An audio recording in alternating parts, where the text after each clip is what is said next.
Okay students, now in this third lecture we are to discuss the Coulomb's law in vector form. Coulomb's law. Now we are to discuss Coulomb's law in vector form. We are to discuss this. Now suppose two charges Q1 and Q2 are placed. Suppose these two are like charges. Then what will happen? Here both will repel each other. Their distance of separation is R. They are repelling each other by the forces. I am writing here, this is it is F12 vector and this is F21 vector. Look, this is F12 vector. Here F12 vector means, what does it mean?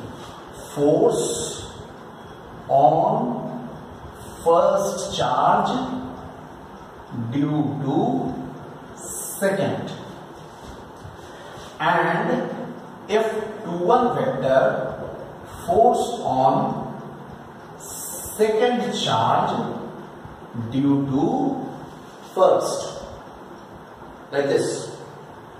And as far as vectors are concerned, in this direction R12 cap, in this direction R21 cap, means R12 cap means unit vector from first to second charge, and R21 cap is unit vector from second to first charge, like this. Now, according to the scalar form of Coulomb's law, F is equal to 1 by 4 pi epsilon naught Q1 Q2 by R square. We write it. You know, from class 11, we know the vectorial form. If we want to convert it into the vector, what we have to do, we all know. It has to be multiplied with unit vector. That is, F12 vector, if I write F12 vector, in that case 1 by 4 pi epsilon naught Q1 Q2 by R square, as usual, scalar form, and in this direction unit vector which is there. Look, the unit vector which is there, that is R21 cap. R21 cap, which may be written as 1 by 4 pi epsilon naught Q1 Q2 by R square.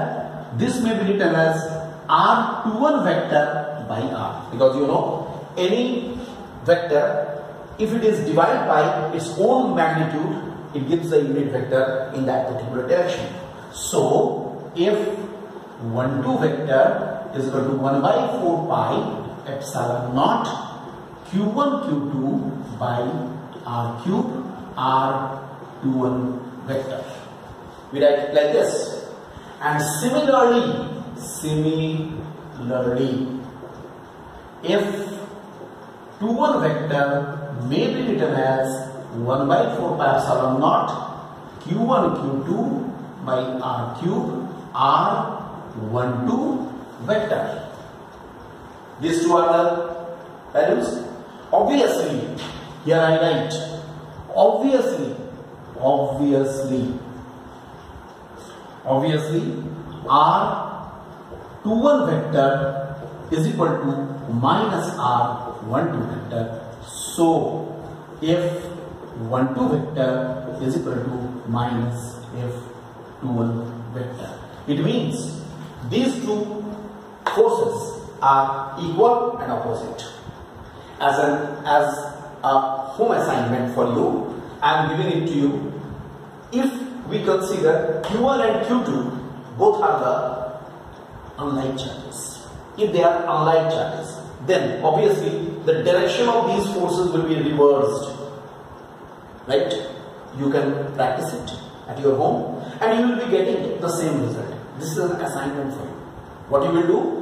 You will consider Q1 and Q2 as the two opposite charges. Obviously, these two charges will attract each other. The forces F12 vector and F12 vector and F21 vector will also be reversed in the direction. And you can use it in the similar way. Alright? So, more or less, whatever we have done till now, I think you can start. That is your NCERT Part 1, the first book. I hope all of you are having that book. And in that, you can start solving the question number from 1.1. I think you can, children, you can start from 1.1 and you can go up to the question number 13. You will try to solve the question from 1.1 to 1.13. Question numbers 1.1 to 1.13. Okay? In our next lecture, we shall discuss how this Coulomb's law can be expressed in case of the position vectors. It was